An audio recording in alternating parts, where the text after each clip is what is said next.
Hello and welcome to Perhaps It's You, an unofficial fan rewatch podcast of the classic TV series Unsolved Mysteries. If you're watching along, we're on Season 1, Episode 3 of the Amazon Prime original Robert Stack episodes. I'm Samantha, and I am here with my co-host Liz. How's it going, Liz? I'm fine. I think we should definitely emphasize that this is completely unofficial. Totally. Unsolved Mysteries did not ask us to do this in any way. Nor would they ever. Nor would they. Nor do they know that we're alive. No. We're totally just fans of Unsolved Mysteries. Absolutely. Liz watched it as a child. I did not, so we have two sort of different perspectives. I have a hazy childhood memory. My mom listened to our first podcast and was like, oh, you were very diplomatic about me letting you watch it as a child. Which I kind of didn't think I was. No, but... I didn't either. You were like, I couldn't sleep at night as a child because I watched scary shows like this. She seemed to be fine with it. So, hi, Mom. And then possibly a couple people are tuning in from the Mike and Josh podcast. Yeah, so hello to them. If you came over from Mike and Josh's podcast, Uncovering Unexplained Mysteries, welcome. They gave us a really nice shout out on their podcast. A much nicer shout out than we gave them. Yeah, that's because we 100% true. We stumble through everything, but they're honestly super good. And if you aren't subscribed and you don't listen to their podcast, I highly recommend it. So we appreciate you giving us a chance, and we appreciate your devotion to Unsolved Mysteries, that you would listen to multiple Unsolved Mysteries you podcasts. You are our people. Yeah, that's pretty cool. Everyone who listens to this podcast are just like us. We love weird shit. Stories about murder and ghosts. It's true. And I kind of love it. So thank you for tuning in again. This is our third episode. We're working out the kinks. We appreciate your patience. People have been super nice about us having no idea what we're doing. Yeah. It's very encouraging. They actually tell us that we do know what we're doing, which is completely wrong. They're wrong. I'll take it. Yeah, that's I'll fine. take it. I'm glad they're wrong. It makes me feel good. It makes me want to keep doing this. Right. So I heard from my friend Gretchen this week that said in her circle of friends, she's the weird one that likes true crime shows. But then she listens to podcasts like this and she's doesn't feel so alone. Yeah, she was like, obviously I'm nothing compared to you and Samantha. Do we take that as a compliment? The real weirdos. I was like, you're not alone. There's lots of people that like this weird stuff. There are so many. So yeah, hello weirdos. Welcome. We're glad you're here. Do we have any updates from the last episode? I have a very minor update, let's hear it. Which is that in the case of the convenience store robbery, where we do not believe that Mike did it, I kept saying he was in jail, which is he was in prison. Okay. And that's something that when other people do really bothers me. So I feel like I should come clean and say, like, no, he was... It's easy to use those terms interchangeably and not even realize it. Yeah. Because, yeah, he was in prison. He was in prison. I kept being like, how did he have such a nice haircut when he was in jail? Well, he wasn't in jail. He was in prison for life. It's a little bit different. It's quite different. It's quite different. So I apologize for that error. Those terms are not interchangeable. I sometimes get confused. It's going to happen again. It's going to happen again because just lots of fictional TV shows treat those words as if they're exactly the same thing because they have bars, I guess. And it's irritating. So sorry about that. I have a small update as well. Okay. So I am slowly working my way through Mike and Josh's podcasts. And I was kind of skipping around at first, but then I realized that their episode 3 is on the Kurt McFall case. So I was like, I'm going to go back and listen to that one, which, by the way, they do a really good job. But that case apparently was from one of the specials that Unsolved Mysteries did. Interesting. Because we had mentioned that before Unsolved Mysteries was a TV show, there was specials. Yes. And that one was from one of the specials. So it's clear to me now that these Amazon episodes are very pieced together. Yeah, that's interesting because Samantha was just telling me if you bought Unsolved Mysteries DVDs, they're organized differently than they are on Amazon. They're organized by theme. Yeah, I don't know if this is the case for all of them. They're really hard to find and they're really expensive. But the big one, like the big collection that people sell for like $1,000 on eBay, is organized by, say, legends are one category, and you have various DVDs for that. And then you have a different set for murders and a different set for UFOs. So I found that to be kind of interesting. So clearly they've packaged them together a couple of different ways, and we're doing the Amazon way, which I feel like is the one most people have access to. I know it's also on Hulu. I think 1 or 2 seasons is up on Hulu now. Yeah, but I think it's the same as Amazon. I think so. But if you're following along with us, we're doing it the Amazon way, not the extremely expensive DVD way. Which might be the better way because you can, pick out interesting cases. Well, I don't know. I kind of like watching unsolved mysteries where you do get that smorgasbord effect of all the little, right, a little bit of everything. And you wind up with some duds, I'll be honest. Travis and I, my fiance, watch Unsolved Mysteries periodically, and we're kind of working our way. So we're ahead, and we're just about to start season 3, and there are some boring-ass episodes. Yeah, I don't know. So I don't know what we're going to do. There's a few in particular that I can think of right now where it's like, I'm dreading that. Actually, the episode we did for today wasn't the most exciting. It has some good stuff in it, though. I just think the last one was so good. Yeah. That, in a way, until we get to an episode about a certain rock, very few episodes are going to compare to that one, which is just my heart. It's one of the top ones. It's just amazing. So compared to that, some of these episodes are just boring. Also, we just have tastes, so I don't care for history stories as much. I don't care for treasure hunts, which is in this episode. Yeah, Samantha, I meant to thank Samantha last episode for very graciously and generously letting me cover the Kurt McFall case because she knew how much I would enjoy it. I did. See, that's just the sort of person Samantha is and why I knew this podcast was a good idea. And I feel like I've paid her back slightly because I got the treasure episode this time. You got a fraud and a treasure hunt, which are two of the most boring topics for Unsolved Samantha Mysteries. was like, oh no, treasure. Yeah, Great. Liz gets that one. No, we're going to make it interesting. It's going to be fine. Yeah. Our 5 listeners are really going to enjoy here. I'm intrigued that some of our listeners don't even really watch Unsolved Mysteries. So if that's you, tell us more about that. That's interesting to me. They just like stories about mysteries. Who doesn't? Yeah. If you don't watch the show and you want to see some visuals, follow us on Instagram. Follow us on Instagram, Facebook, and Twitter, where we post screenshots, particularly on Instagram because that's a photo platform. We post a lot of screenshots from the show, things that we find funny that we talk about in the podcast. You should really follow us because we try and keep up with that so you can get the effect. Some very good screenshots of outfits and mustaches. There's some really good ones for this episode. If you want to see who won Most Valuable Mustache, you're going to need to look on Instagram. Last time, obviously, Jerry Strickland was disqualified for being a dirtbag. He didn't win. Yeah, dirtbags can't win Most Valuable Mustache, unfortunately for them. So we did have a runner-up. No, that's good for them. That's what they get. You don't get Most Valuable Mustache. Sure, that really... On a podcast that... Is Jerry Strickland sits in prison. He's like, no, I really wanted Most Valuable Mustache. So Karadok from our last episode, we didn't really mention it because we're amateurs and we forget things. Did we even say our names in our last podcast? We didn't even say no. what the name of the podcast is in our last episode. It didn't seem to bother anyone. I don't know. But yeah, follow us on Instagram, Facebook, and Twitter. We're at Perhaps It's You, YOU. And I think that's all of our updates. That's all we have to say. Let's get into it, Liz. Samantha has the first mystery this episode. And it's amnesia.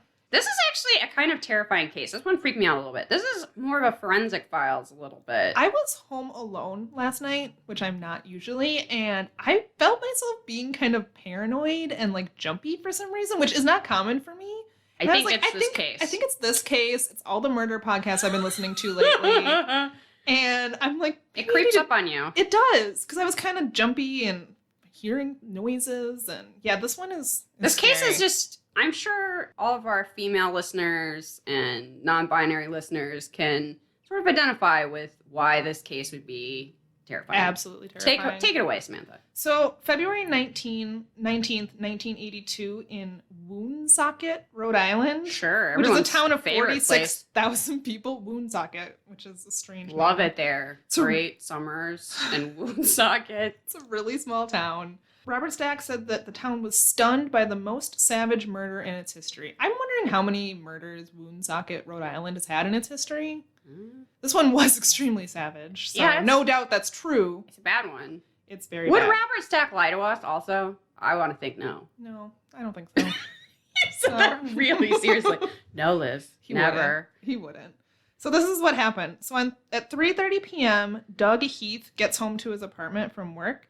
When he walks through the door, he sees his neighbor's 3-year-old daughter, Nicole, locked out of her mother's apartment. He asks Nicole where her mother is, and the child says that her mom is downstairs lying down. He tries the door to their apartment, but it's locked, so he immediately knows that something's wrong. He goes downstairs to the laundry room, where he discovers 22-year-old Doreen Pickard slumped between the washer and dryer, covered in blood. A few feet away, he spots 27-year-old Susan Lafarte lying face down in a pool of blood.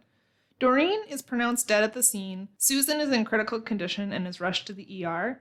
She's in surgery for 2.5 hours. Her husband, Ernie, says that she was basically hanging by a thread. But miraculously, Susan survived.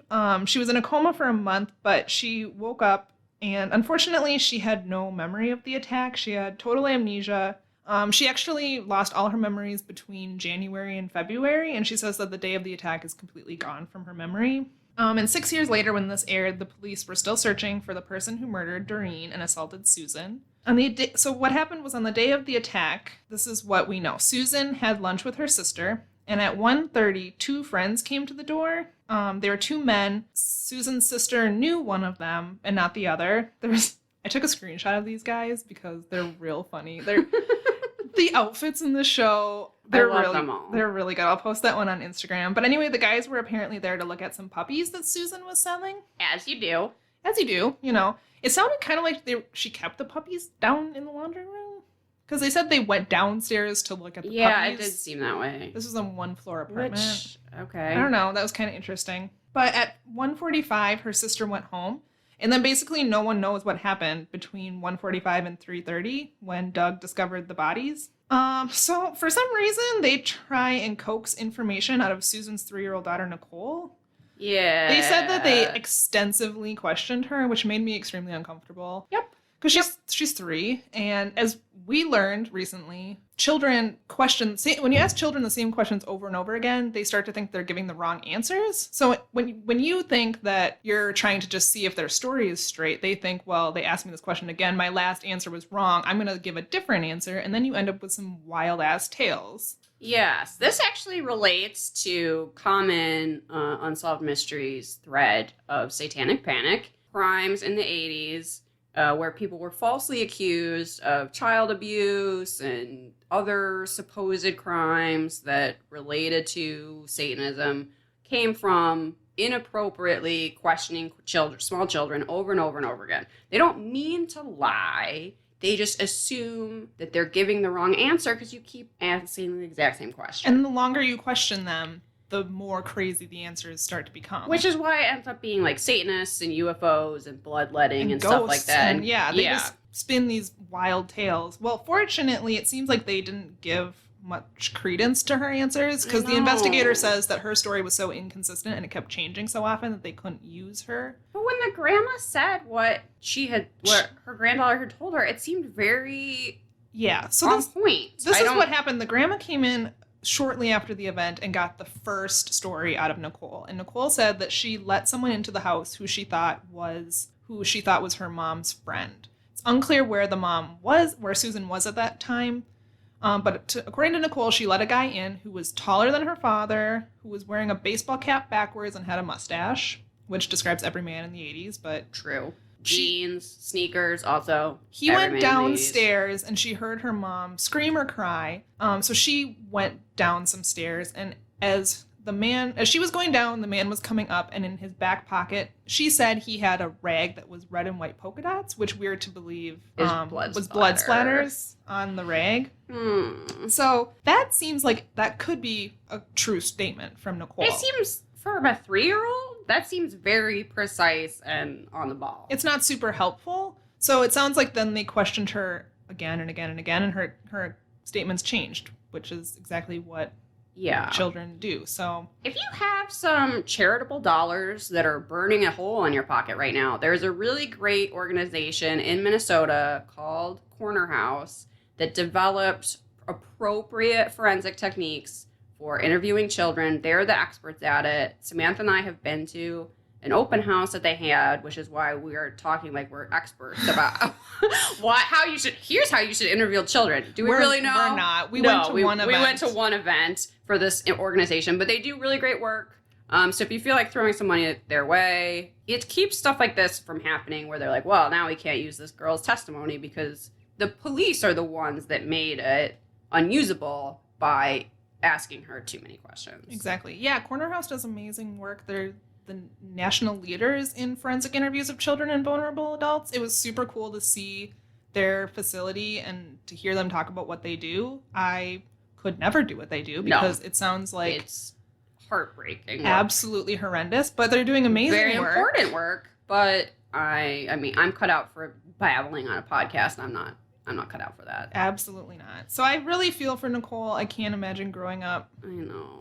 Having witnessed something like that. This is just a sad story. Yeah, and Doreen's family conducted sort of their own investigation in which they started getting anonymous threatening phone calls. There's really not much more to this story. That's pretty much all that happened. Unsolved Mysteries was trying to solve it. But at the end of the segment, there was an update, and it said that Raymond Tempest was convicted of killing Doreen.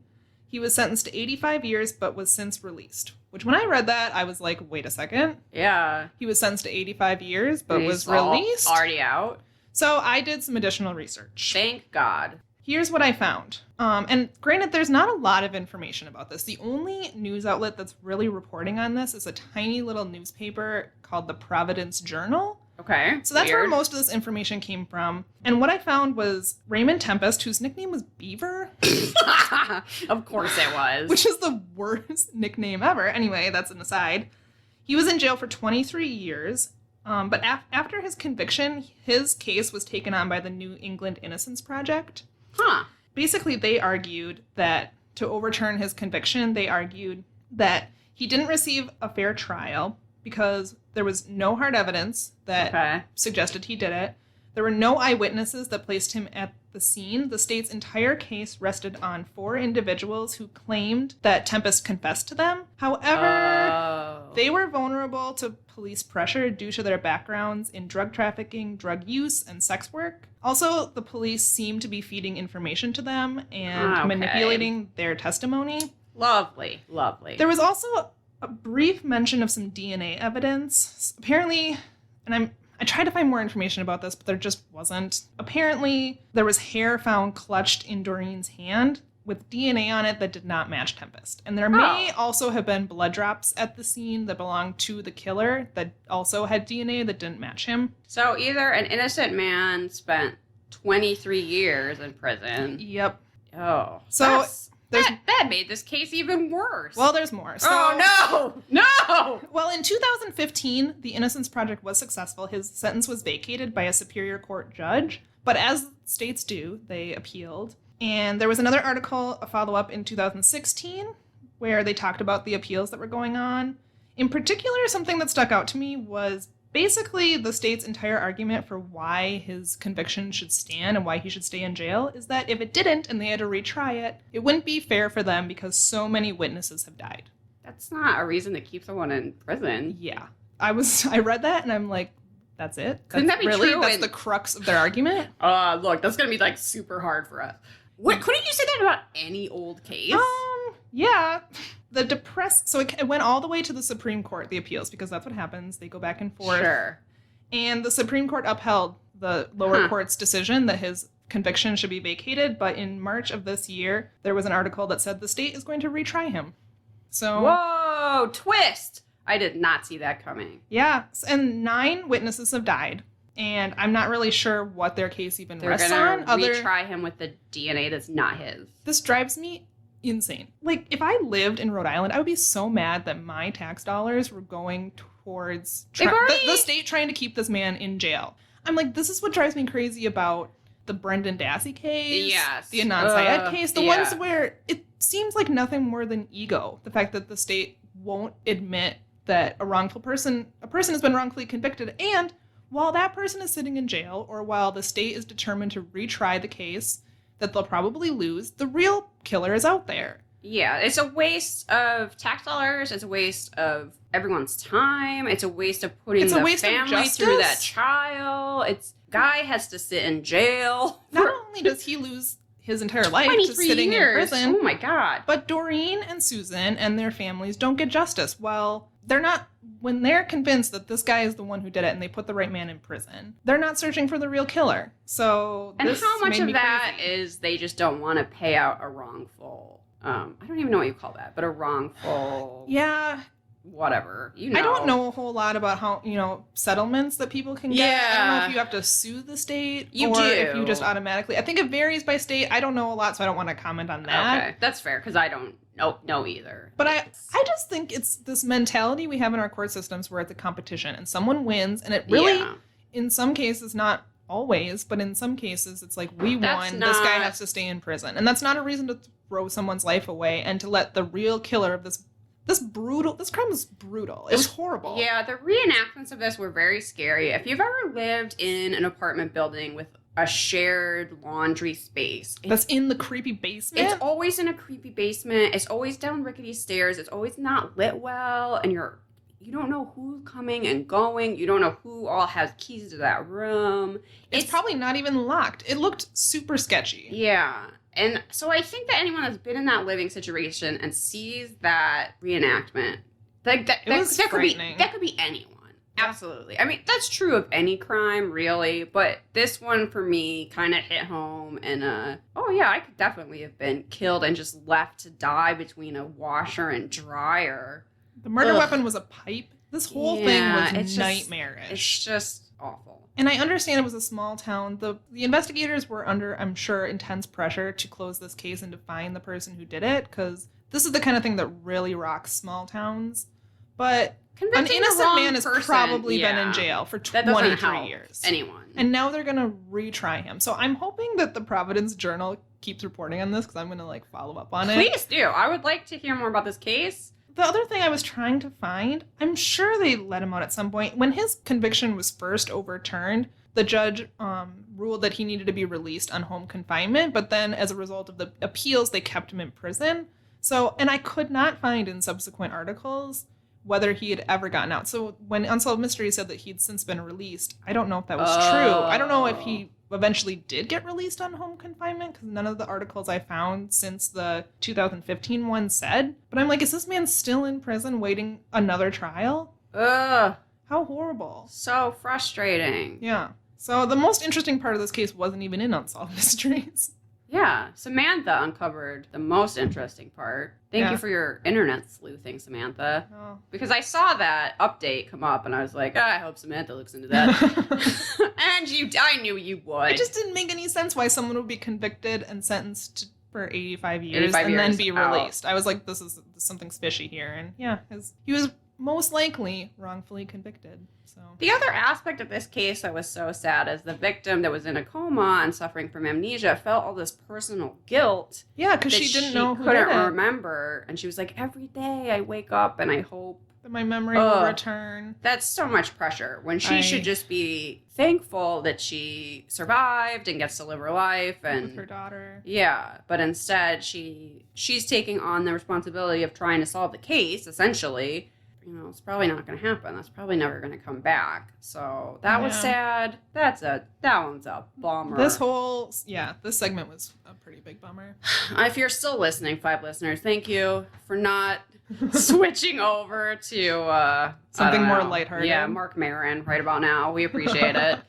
Are you ready for the fraud case? Yes, I am. The second mystery, a fraud case, as I said, it is the case of the Heart Attacker. The nicknames for these people. Con Juan, as the police were calling him. Which, why? Guys, no. You didn't like it? I thought it was hilarious. I took a screenshot of the newspaper article where he's smoking a cigar and has this dumb look on his face and says Con Juan on the headlines. It's amazing. His real name was Louis Carlucci, and his scam was he would find women, whirlwind romance them, marry them, bleed them dry, and leave them. And he did this to, they were speculating, 10 or 15 women a year. And that's how he made his money. Essentially, that was his job. That was his job.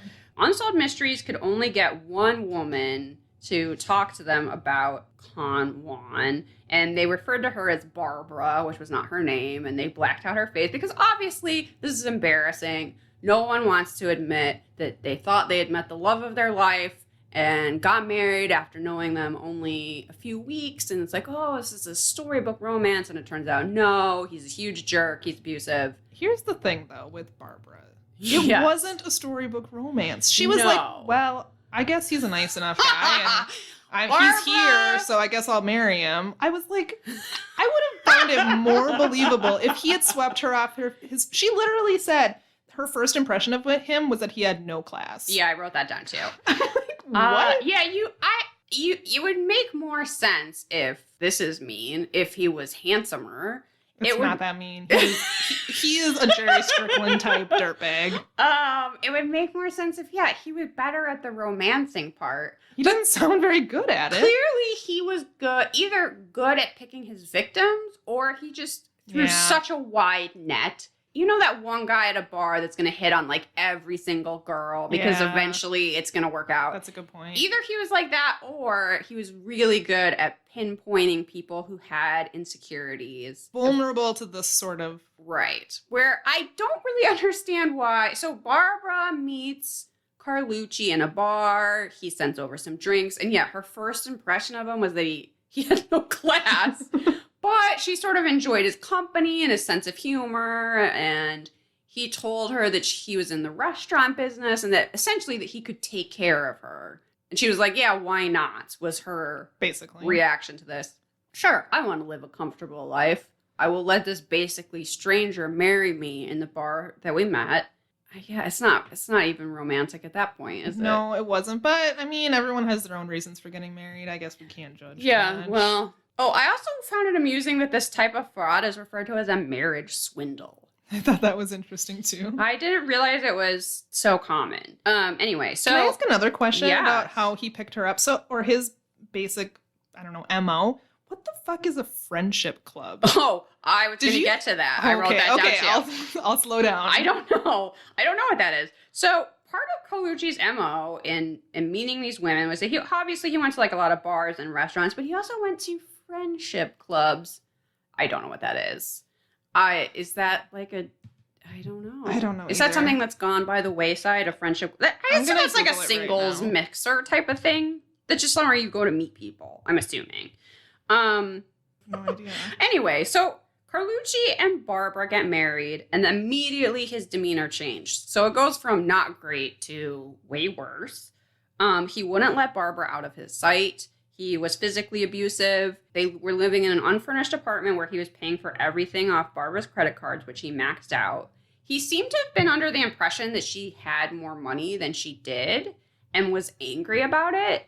That was her interpretation. I kind of think he would have been like that no matter what. He was just a jerk. I think this is what he did. He was a nice guy until he had them, and then his true colors started to show. Yeah. And he was just a horrible abuser. Yeah, so he's incredibly controlling because he can't have Barbara tell anyone until he's used up all the money, which it wasn't clear to me really what he was spending it on, but I don't know. He just used all her money for everything. That's how he paid for their rent. That's how he paid for their food. I'm assuming he probably pocketed a bunch of it for when he left. Yeah, he just used her money for everything. For everything. And then is essentially holding her captive for 6 months until he's spent $20,000. It ends where he finds her in the bathroom with a razor blade. She's about to commit suicide to get out of it. And he's like, all right, I guess this is done with. And he grabs his one good suit and leaves is how they showed it in the reenactment. Her friends convince her to report him to the police. And this is the sort of case, because it's like America's Most Wanted, Unsolved Mysteries is great for, because they had a picture of him, they had a description of him. So of course they show his dumb mug on the show. It was dumb. And he was immediately extradited. Arrested and then extradited back to New York. What's fascinating about this case is that Unsolved Mysteries manages to catch him twice. That's Robert how Stack said he had the unique distinction of being caught twice. That's what makes Unsolved Mysteries so great. So he is found, he's arrested, he's extradited back to New York to stand trial. He somehow had an even dumber mugshot the second time. Yeah, well, that was like, whoa. They released him on bail. Obviously, he jumps bail. Of course, he's a con man. That's what they do. So, Unsolved Mysteries. I hope Robert Stack personally was like, we're going to catch him again. So they just re-aired the episode and then they caught him again. Right. Because probably some woman in a friendship club somewhere was like, oh, that guy. Well, it sounded like once one person turned him in and the police started to poke around, more women started to come forward and sit in this super cliche Law and Order police station. Did you get a laugh at that? I was like, of course this is NYPD's headquarters. This looks exactly like Law and Order. Oh, the reason we have this podcast is because I was lamenting to Samantha that I didn't think of having a Law and Order podcast. Right, because there is one and it's really good. And we're like, we can't compete with that. So that's sad. We can't compete with the good Unsolved Mysteries podcast either. But we didn't know that existed. But we didn't know they existed at the time, so here we are. Here we are. Liz loves Law and Order. I love Law and Order, and I love, it just got stuck in time in a way where, like, cops were still using typewriters. And, like, I mean, one of the great things about Law and Order is that it really is shot in New York, unlike NYPD Blue or a lot of cop shows. So the light is right, the exteriors are right. You get that sort of sense. And Law and Order was on for so goddamn long that you can see, like, New York completely change over the course. Anyway, I could talk about that forever. This is not the Law and Order podcast. No. But anyway, all these women came forward, and this investigator was like, I'm going to get this douchebag. Yeah, and I'm glad that the investigator seemed to be taking it very seriously and was not like these dumb women. He seemed to understand that they were victims. He was taking them seriously. And he also understood, like, the actual damage this man had done. He wasn't like, well, these women had a broken heart. He was like, no, he hurt them physically and mentally, and he left psychological carnage in his wake. So hats off to that guy. Yeah, I was pretty impressed with that. I thought, I don't remember that detective's name, but power to him. Carlucci for this, it wasn't clear exactly how many women, because they didn't want, only one was willing to talk to Unsolved Mysteries. It wasn't clear how many ended up testifying against him or whatever. Carlucci did end up serving 4 years. I don't know what happened to him after that. Good. So, I don't know. Watch out, everyone, for the Heartbreaker or Con Juan. He could be out there. He could be. Romancing your grandma. Oh, no. Right. Oh, that's horrible. Oh. No, grandma. So yeah, that's that fraud case. The best part about it is that Unsolved Mysteries caught him twice. So you know he had to be like, oh, son of a bitch. Unsolved Mysteries, curse you. Mysteries. I would have gotten away with it if it wasn't for Unsolved Mysteries. That's pretty good. That's a good one. Yeah. I mean, not the most exciting, but... I mean, people will love the mugshot, though. Yeah, we'll have to post it for sure. So our next case is Wanted. And here's what happened. So it was in 1986. This woman named Diane Broadbeck. She was a 43-year-old housewife. She was quote-unquote happily married. I question how happy that marriage was. Can I just say that I wrote down Robert Stack wears a nice navy double-breasted overcoat? That's my first note about this case.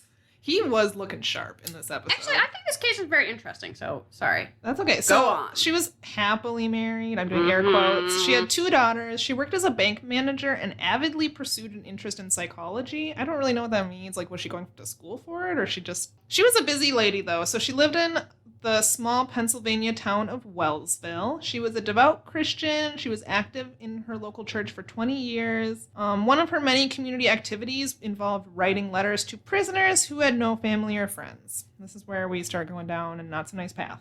Yeah. It also made me go, like, if Samantha and I aren't writing to prisoners, who is?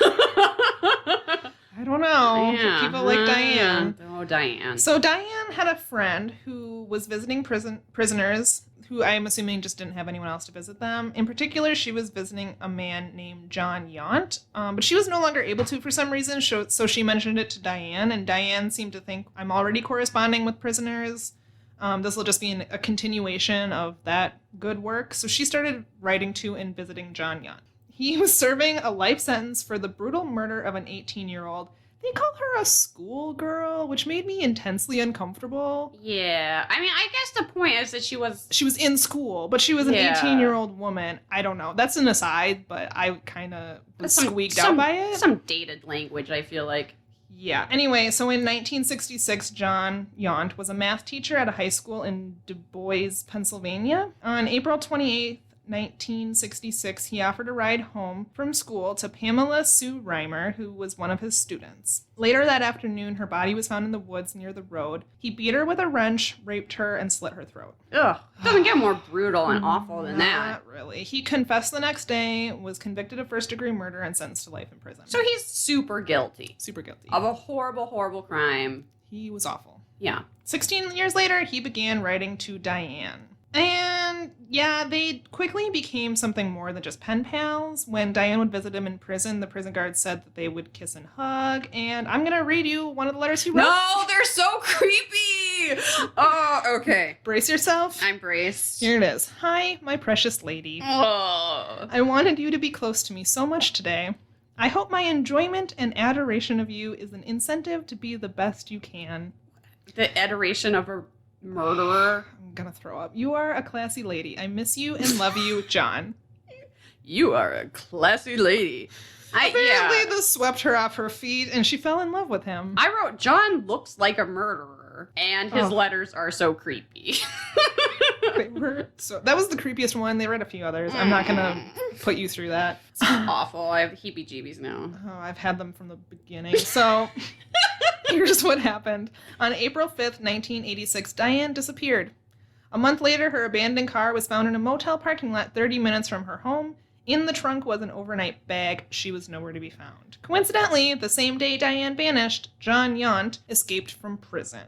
So he was a model prisoner, so he had earned the right to work unsupervised outside the prison fence. Which I was not thrilled to learn. I can't believe that was ever a thing. Yeah, we'll just let this guy literally walk free. He's outside the fence with no one watching him. Yeah. Literally, what is to stop him from just doing what happened here, which is someone just drove up and picked him up? Or murder someone else. Yeah, so... What if another 18-year-old happened to wander by that field? Oh my god. So, on the morning of the escape, he was sent out to cut some hay alone. The prison guard dropped him off. What does the prison need the hay for? I'm assuming maybe they sell it, or it's just something to keep the prisoners occupied. They probably have extra land, and they're like, well, we might as well grow some hay on it. I don't know. But this is the thing. This dumb prison guard drops him off, and as he's driving away, he sees Diane driving the opposite direction towards Yount, and he thinks to himself, that's John's girlfriend. Why is she driving out here? That guy was real dumb. And he just continued on his merry way. He never thought, maybe I should turn around and make sure she's not picking him up and escaping, which is exactly what they did. He was probably off the clock, and he was like, I do not care. I'm going home. It's been a long day. Oh my god. I was like, really? So yeah, I wrote down, he's a terrible prison guard. He's not the best. No. So the authorities think that Diane helped Yount escape. They interviewed a couple different people who disagreed, including her mother, who was convinced that she was an upstanding citizen and would never help a convicted murderer escape prison. I don't even know that old ladies can look like her mom anymore. She's just like, she looks like the grandma from the Beverly Hillbillies or something. She totally did. She's like the most cliche. Like if you were dressing as an old lady for Halloween, you would dress like her. And she was just like, she was a church-going woman. She would never help a murderer escape. Well, turns out she did. Her husband was like, yeah, she did. Her husband seems like... I felt bad for him. Dazed. Oh, I mean... You would be. If you didn't see this coming, and suddenly it was like, oh, it turns out my wife of 25 years left me and our children to help a murderer escape from prison and run off together. Yeah. The part that made me feel bad is he's like, I think she's dead because if she was alive, she would have contacted the family. But she actually was alive and she didn't contact the family. I'm not sure what is more heartbreaking, the fact that he thought she must be dead or the fact that she literally just left her family. I don't know. It probably evens out. It's super weird. No one had seen them for 2 years, and then when the show aired, but of course, as soon as it did, they were captured. Da-da-da! And they captured both of them. She hadn't been... I mean, when I was watching this, I thought almost what her husband did. I'm like, he used her to get out of prison and then killed her. That's what I thought too. So I'm happy that he didn't, but... I guess they were really in love. They were like living on a horse farm in the middle of nowhere or something. It looks nice. They stayed together. He didn't just abandon her. Anyway, yeah, so two coworkers turned them in. Watching it, I was shocked by the update because watching it, I was like, this guy, he's a predator. He found a way to manipulate her, you know. Which I think he did. I'm dubious of the fact that they said he loved her as much as she loved him. Yeah, I don't know about that. I think he was just using... He probably tried this with scores of other women who were like, I'm just going to stop writing this guy. Right. And he just finally found one who was willing to do this for him. But I was surprised she was alive. I was too. I had this sinking feeling that she had been killed by him. Right. So I'm glad that he didn't kill her. She got like 2 years in prison or something. He just was sent back to finish out his sentence. So in a way, I guess it worked out for him because he got to spend a couple of years on the horse farm with his girlfriend. I guess if you have nothing to lose, then you're willing to attempt something like this, because what's the worst that could happen? They catch you and you just go back to prison? I'm hoping that prisons don't still allow prisoners to just wander around outside their gates alone, unsupervised, because violent offenses. I'm surprised more people haven't escaped this way, and maybe they have and they just aren't reported. But yeah, literally he could just walk away because they just left him without anyone watching him. I'm uncomfortable with prisons making prisoners work as it is because they're not really paid. There's slave labor aspects to it. But then this case is something totally different where I'm like, no, this is just a bad idea. Let him just go free, basically. Yeah, I can't. He doesn't seem trustworthy. Fun fact regarding prison work, our works tables in our conference room are made by prisoners. Oh. Yeah. They do a good job. They're nice tables. I don't know what prison. Some prison in Minnesota. Oh, yeah, fun fact. There you go. You make nice tables, I guess. I like, when I hear... So sometimes we watch, like, the Locked Up shows on Netflix. My fiance likes to watch those. And it does seem like some of the work that prisoners do is really fulfilling to them.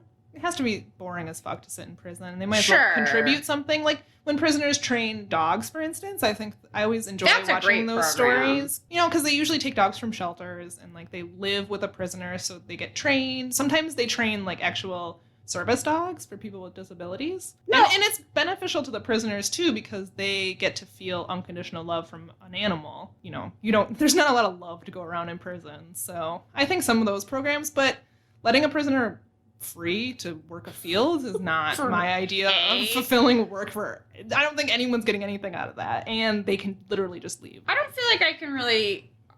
I'm not prepared to fully articulate my stance on forced prison labor, but it's going to become clear as the podcast goes on that I'm more in favor of rehabilitation programs than just strict punishment. Agreed there. Yeah, but this guy... Except for guys like this, he should rot. Yeah, he seems... There's no doubt that he's guilty, and it was a horrible, needless crime, and don't let him out to cut hay. Yeah. So that was mine. That one has like a twist. That's got a surprise. The update, really. It was a twist. Is the surprise. I have Samantha's least favorite type of mystery topic. I'm glad it just worked out that you had to do treasure. Treasure hunt. Oh my God. So I hate these stories. I really do. There's no treasure. There is never a treasure. I've solved all of them right this second. There's never a fucking treasure. All right, done. So Robert Stack is a professional. I think we can all agree that he delivers his lines, even when they're very poorly written or super cheesy, with conviction. Yes. But you can tell when he's introducing this segment that he thinks these treasure hunters are He always gets this little smile on his face. He does the same thing. right. I recently watched an episode that I'm excited to talk about, Crop Circles. Oh, yeah. And you can tell when he's talking about these paranormal all right, guys. Like, he gets this smile on his face where he's like, maybe there are aliens. Who knows? I'm like, Robert You Stack. can tell. It's like he's We're on the winking same to page. you a little bit, where he's like, yeah, maybe they're going to find a treasure. Okay. So this is the Thomas Beale treasure, which is said to be buried in Bedford County, Virginia, where pounds and pounds of gold and silver are buried in iron pots.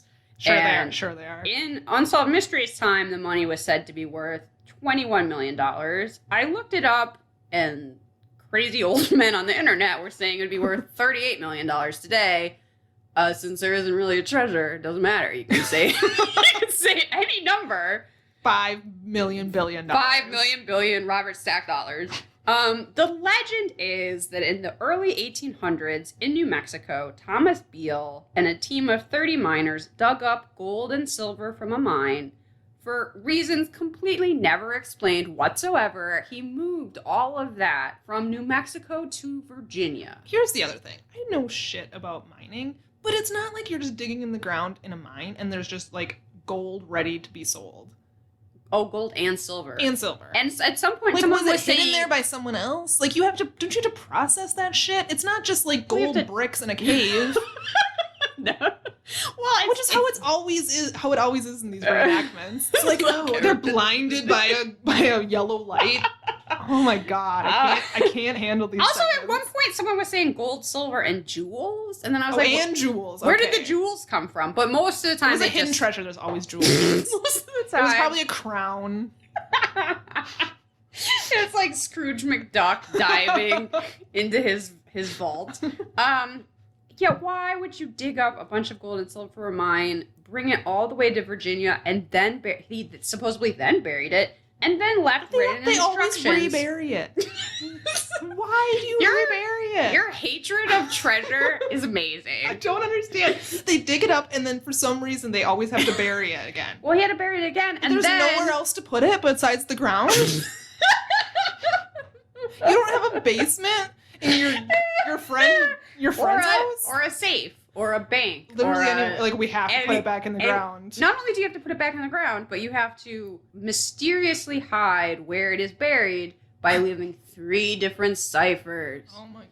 And only one of which has been cracked. There's literally no other way to do it. The second one that tells you what the treasure is, conveniently, that's the one that's cracked.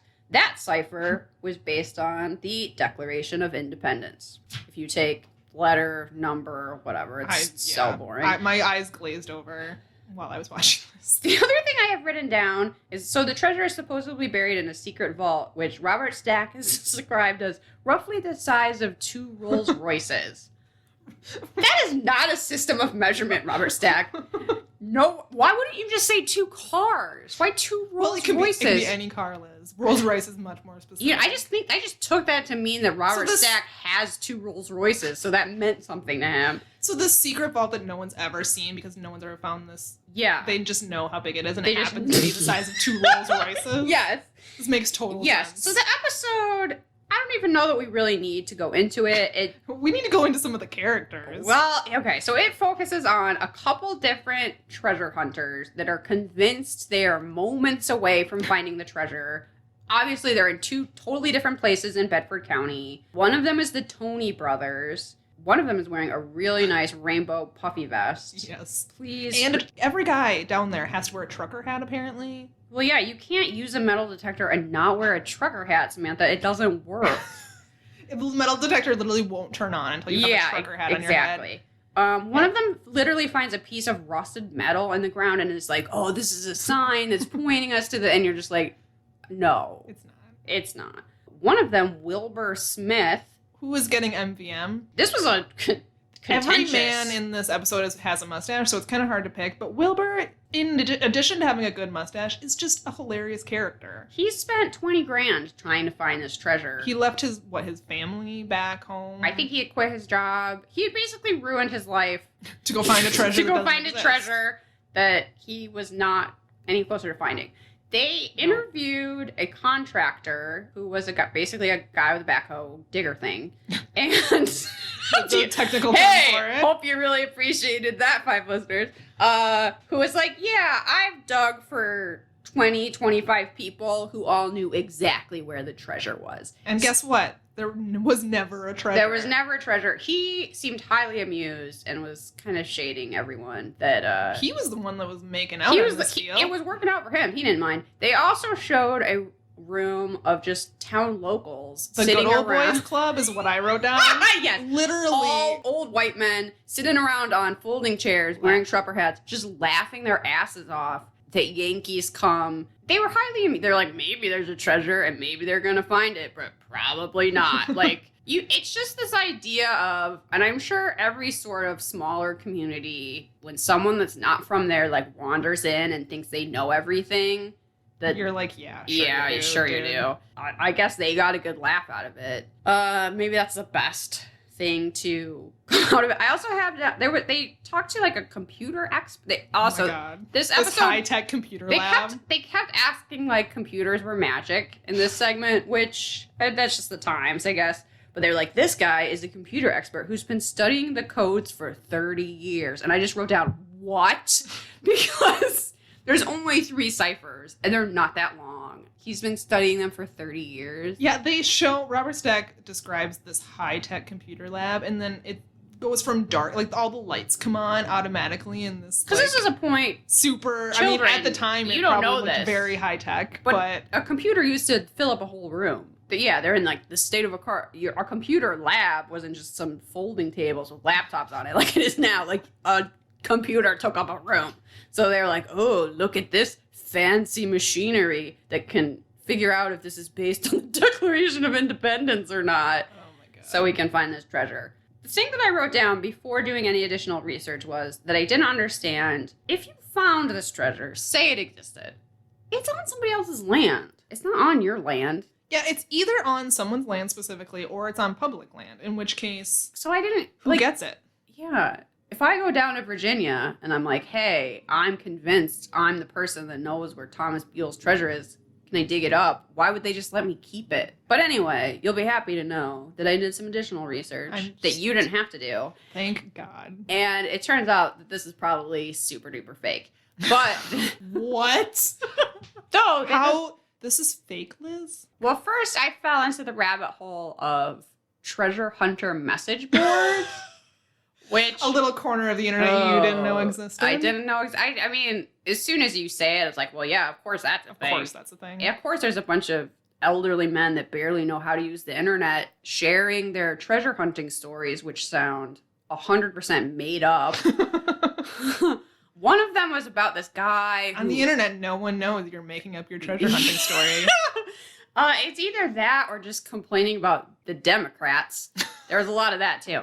There was a guy telling a story about how he figured out this place in Bedford County where a road would have gone by, but the current road doesn't, and he got a dowsing rod, and he went out there, and he claimed his dog was missing, so a guy would let him go on his land, and one day... So you're trespassing. So then you find the treasure, and then you don't get it. Well, he was like, I have to work up the courage to ask that guy if I can go back on his land. He's like, he's going to say no, dude. Or he's going to say, yeah, 90% of... If you find it, 90% is mine. Go dig it up for me. Yeah, exactly. But, oh, yeah, also people were speculating that Thomas... So is Thomas Jefferson Beale is the full name of this supposed miner. There are people who believe he is a descendant of Thomas Jefferson. Because two people can't have the same name No. and not be related. How could 2 people be named Thomas? That couldn't happen. Jefferson. So people thought that he was an illegitimate heir to Thomas Jefferson because Thomas Jefferson was a creeper and raged a bunch of his slaves. Yeah. So, of course, obviously, this guy is a descendant of one of his slaves. Is there The any... only evidence is that they have a similar name. There's no evidence to support that whatsoever, but lots of people believe it. What actually happened is that in the 1840s, maybe, a company published a pamphlet called the Beale Papers that included these ciphers. And it seems like they completely made this up to sell pamphlets. Because That's not as exciting. because there is no evidence of a Thomas Beale ever. There's no evidence of the 30 miners that supposedly helped him dig this up. No one claims to be the descendant of any of those miners. No one knows anything about moving this huge fortune from New Mexico to Virginia, and then Thomas Beale... And then reburying it. And then Thomas Beale going back to New Mexico. There's no history of any of that. Unsolved Mysteries acted like the solved cipher based on the Declaration of Independence, made these very fluid, sensical sentences that told you about the treasure. Apparently, if you actually go through the cipher, there's tons of misspellings and errors, and it doesn't really make sense, which makes you wonder if that's why the other 2 things can't be solved. Because they literally are just nonsense. Because they're literally just nonsense, or they're like so poorly done that you wouldn't know that you solved it when you did. The other evidence that this is totally made up is that in the cipher, there's a couple words that were not in usage at the time it was supposedly written. Like, the word stampede, apparently, did not come into usage until, like, 20 years after this was supposedly written. Oh, that's a red flag immediately. And that linguists have studied the language of the pamphlet versus the language of the cipher, and that they seem to be written by the same person. Also, how...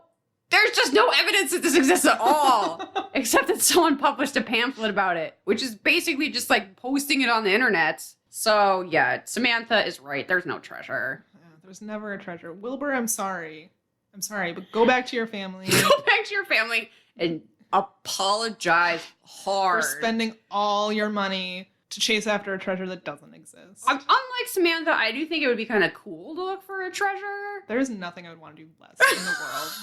You have to be outside. You probably have to sleep in a tent. Well, that's... Fuck that. You have to dig in the... No. I respect that other people might want to do it. No, I'm not going to shit on people's treasure hunting dreams. I just think it sounds super stupid. The other day, Mac was saying, with global warming, as more and more cities are covered by water, that will really help underwater treasure hunting. That was the silver lining he found. Now, underwater treasure hunting seems like something that could be legit, like ship sinking, and then you go salvage the wreckage. For some reason, there's like finders keepers laws apply to the sea. Sure, yeah. Who owns the ocean? Yeah. So if you find stuff in the ocean, you can just keep it. It's yours. An example of that is the Titanic. When they found the Titanic, whoever originally found it was like, this should be preserved because it's like an underwater graveyard and we shouldn't pillage it. Well, of course, other people just came and pillaged it. Right, of course, because who's to stop them? The next people came, and so now there's like these shitty museum that these people went, stole. Just took. Yeah. I probably should like go to their families or something. Yeah, but underwater treasure hunting, if I could dive, might be something I'd be interested in. I can't dive either. At least you get to see some cool fish. Like, you get something out of it. When you find out there's no treasure, but you do find an octopus. Yeah. You're like, well, that was cool. It was worth it. I saw some cuttlefish. Opposed to just like getting heat stroke in the desert. Yeah, and dirty. And yeah, so there probably wasn't a Thomas Jefferson Beale, and there probably wasn't a treasure. And the person that made out was that contractor. Who's like, bring them on, treasure hunters. He probably has a whole website. He's probably the one fueling the fire on the internet. Like, there's a treasure. Come on down. I'll help you out. I'll help you dig for it. It only costs $50 an hour. This podcast is probably not going to stop people looking for it. I guess people still are. No, they are certainly not. Particularly with your disdain for treasure. They tuned in. They tuned out immediately. I would like to live in a world where there was just treasures you could discover, but it's probably not really. I don't think it's there. Why would that be true? And why would you just get to keep it? The only actual treasures are like in Egyptian pyramids, and when you find them, you get cursed. True. Also, and then I don't know mummies rise from the dead. I don't think I really get to just like go to Egypt and steal stuff like Indiana Jones. Like that's rude. Like, why is that mine? Right? It belongs to. I guess that was always Indiana Jones. He was like, it belongs in a museum. Yeah, but not an Egyptian museum, I guess.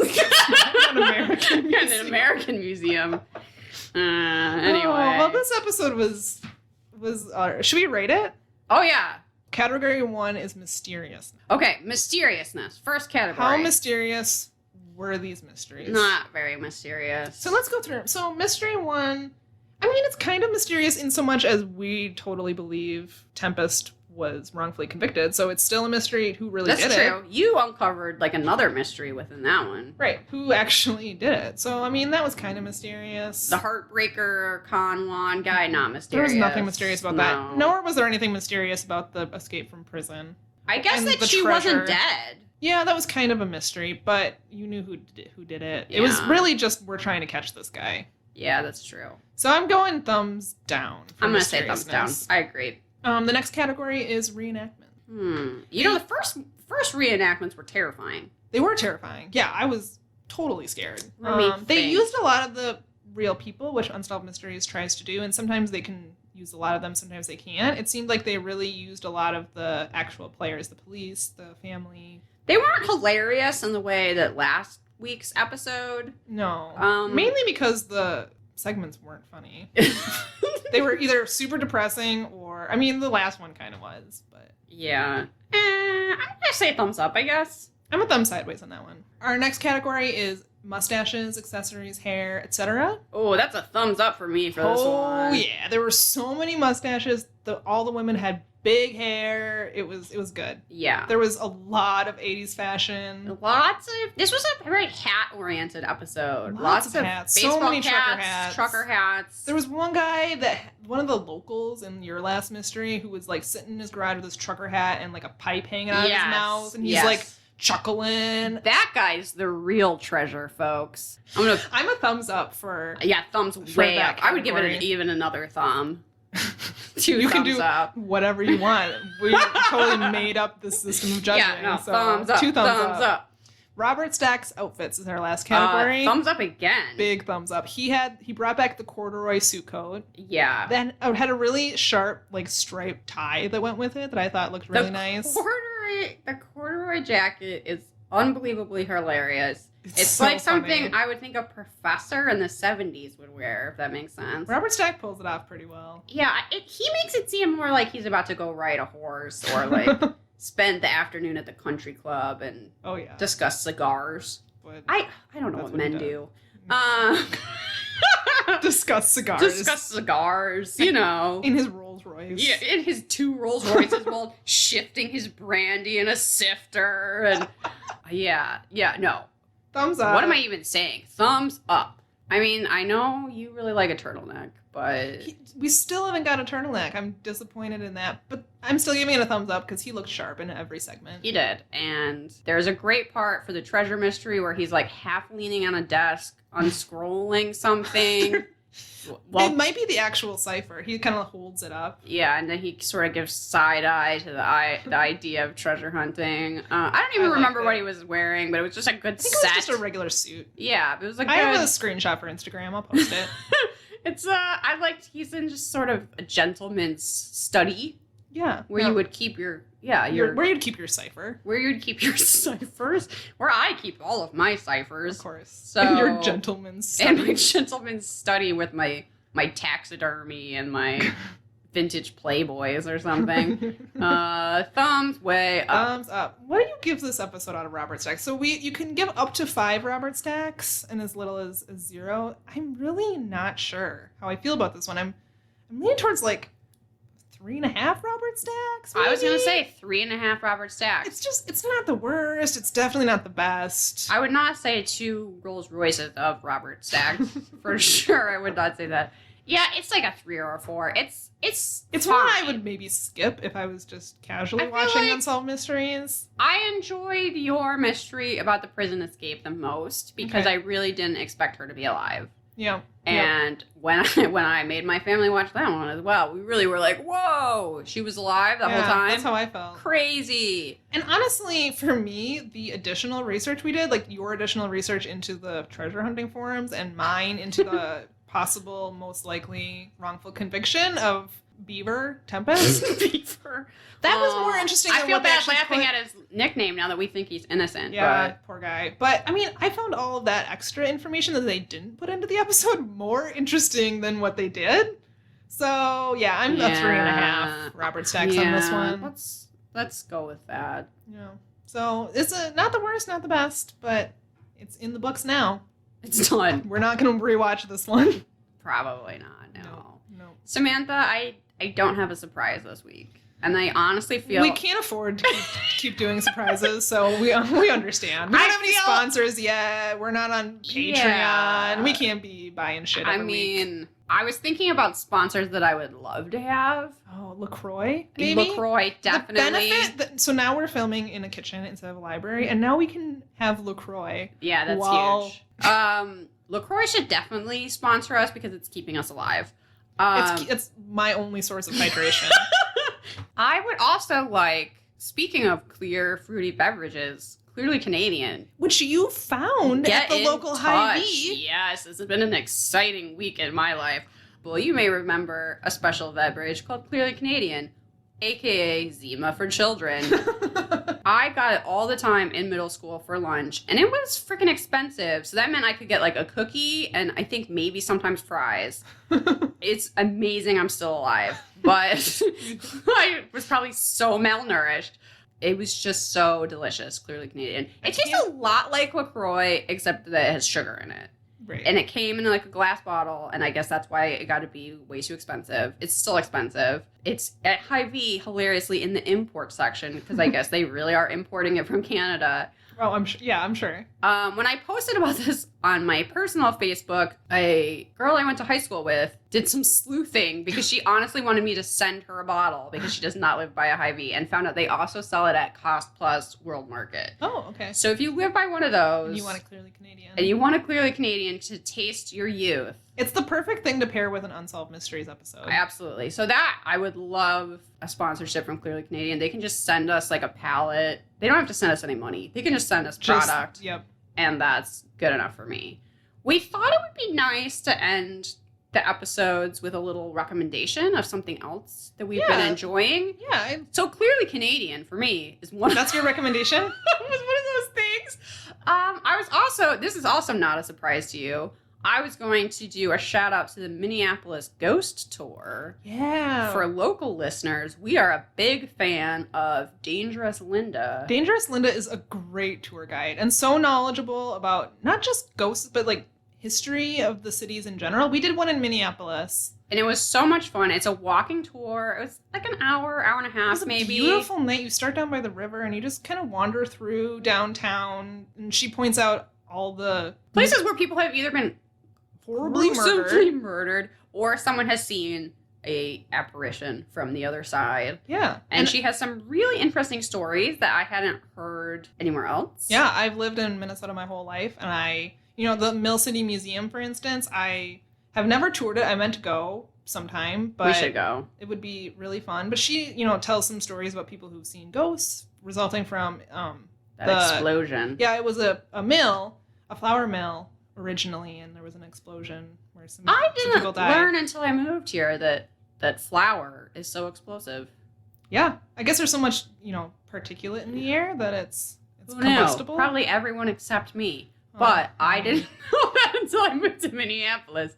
And then there's just ruins of things that exploded because of flour. Oh, listen, Halloween is around the corner. They do ghost tours in St. Paul, which we're going to go to on Friday the 13th, of course. So excited. Because these are the activities we do. Yeah. There's also You're wondering what Samantha and I are doing when we're not recording these podcasts?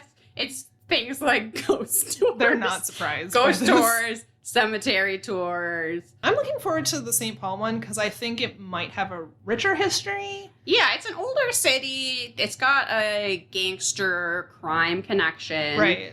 There used to be a lot of gangsters in St. Paul because they were sort of given amnesty. Yeah, it was a sanctuary city for crime in the So, 1920s. It's got to have some good ghosts. And I it's think just so. a nice place to walk around. So anyway, my recommendation for the week only really helps you if you live in the general Twin Cities area. Well, take a look at your city. I'm sure this isn't a That's unique true. thing. I bet there's similar walking ghost tours Also, in major cities around the country. If you're in an area that doesn't have walking ghost tours, Maybe start one. and you need a job, boom. The overhead of that is nothing. Yeah, you literally have... It's genius. People pay you. They and then organize you on Facebook. You don't even need a website. walk around and you tell ghost stories. There you go. You That's got amazing. a job. Now your parents are not ashamed of you. Ta-da! There's my recommendation. So, funny enough, my recommendation is sort of adjacent to yours, but it's a podcast. Oh. I want to recommend another rewatch podcast that's also new to the podcast world. Oh. And I found out about them because they liked our Instagram page. And it is a podcast called Baggins Bros, BAGAN''S. Interesting. And if you're into paranormal things, you probably already know what show they rewatch. Ghost Adventures on the Travel Channel. I fucking loved that show. This is a weird thing about me. I don't really believe in ghosts, but I fucking love paranormal investigations. It's just interesting. It's so interesting to me. And this show, Ghost Adventures, if you haven't watched it, I highly recommend it. I have such fond memories of watching the show in college in my dorm room with my best friend Matt, and just, it's terrifying. Like, they actually capture some crazy evidence that you're like, holy shit, that's like a apparition of a ghost. But then there's also moments where it's so ridiculous that it's like, is this real? The characters in it, the three guys who are the main investigators, are just funny, including Zach Bagans, who's the main guy. He's like this douchey, bro-y guy. And he does funny things, like he'll like force his other co-host to sit in an attic alone. He never does it himself, but he like always makes them do it. It's hilarious and scary, and I didn't realize there was 18 seasons. I kind of am jealous that I didn't think of making a podcast about See, I wanted the Law and Order podcast. You wanted the Ghost podcast. And but these guys do a better job than I think I could. They really capture that feeling of like skeptical believers. Like they're kind of like, this seems like they made that up, and like they kind of analyze, you know, the cuts. Right. Like if is it one continuous cut where this guy gets like a scratch on him, or do they stop and sort of pan the camera away? But then they also talk about how some things seem realistic, and they call Zach out on his shenanigans, and I just really enjoy it. I think they're funny guys. They're also a new podcast like us. I think they deserve more listeners and more reviews than they have, so go check them out. That's a good recommendation. I'm glad we both had ghost recommendations this we week. didn't plan that at all. No. So, but it's unsurprising because it's the kind of shit we're into. Yeah, actually, it's probably not surprising at all. I was like, what a coincidence. Maybe we'll find some off-theme recommendations for next week. What if my recommendation had just been get Clearly Canadian at High V? It's people more, who don't have a High V are like, what the fuck is she even talking about? Or anyone younger than me is like, what the hell? Anyway. Well, thanks for listening, everyone. Follow us on Facebook, Twitter, and Instagram. You can email us at perhapsitsyoupodcast@gmail.com. If you have a good ghost story, write in with your ghost encounters, I'd love people. to hear it. Bye. Bye.